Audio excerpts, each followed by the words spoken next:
काकू काकू तुमचा राग आधी शांत करा. हं? तुला राग दिसतोय का फक्त?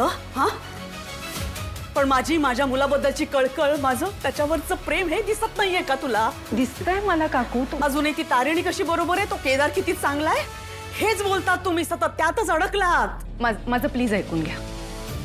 मला मान्य आहे की केदारनी जे काही केलंय ते तुम्हाला पटलेलं नाहीये, पण ते का केलं हे आपल्या सगळ्यांना माहिती आहे ना. बापूराव जामखंडे तिकडे पोहोचले म्हणून हा सगळा प्रॉब्लेम झाला. प्रॉब्लेम त्यांचा नाहीच आहे, प्रॉब्लेम खरं तर तुमच्या डोक्यात झालाय.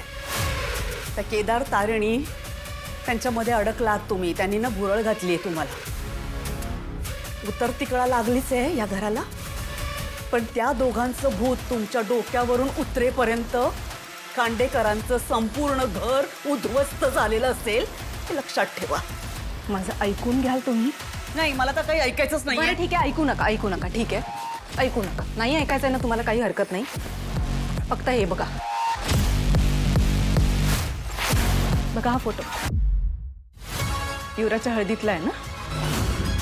हा युवराज आहे आणि हा कोण आहे? गुलाब, बरोबर ना? तुम्ही म्हणताय की युवराज या सगळ्यात इन्व्हॉल्व नाहीये, करेक्ट? हे सत्य आपण कसं नाकारणार आहोत?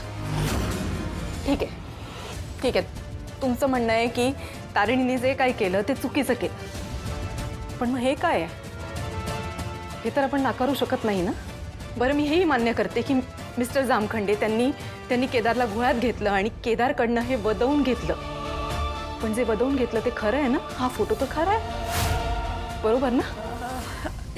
युवराज एकत्र. काकू, एक आई म्हणून, एक बहीण म्हणून आपल्याला हे वाटणं अगदी स्वाभाविक आहे की युवराज गुन्हेगार नाहीये, पण जगाला हे बघितल्यानंतर जगाला काय उत्तर देणार आहोत आपण? तुम्ही सांगा मला. युवराजचा कुठलाही मित्र त्या हळदीत आला नाही, मग हा गुलाब का आला? हा तिकडे का आला? कशासाठी आला? या प्रश्नांची उत्तर आहेत तुमच्याकडे? एवढा मोठा गुन्हेगार, त्याचं कनेक्शन काय आहे आपल्या युवराजशी? या प्रश्नाचं उत्तर आहे तुमच्याकडे? एक बहीण म्हणून आणि एक आई म्हणून नाही, एक माणूस म्हणून हे असं काय आहे हा प्रश्न पडायला हवा. माणूस म्हणून किती स्वतःची समजूत काढली तरी बाप म्हणून मनात एक हुरहुर राहतेच ना ग. बाबा, मला तुमची काळजी कळती, पण आत्ता परिस्थिती अशी ना की कुठल्याही प्रश्नावर मत व्यक्त करणं चुकीचं ठरेल. बरोबर आहे ग तुझं.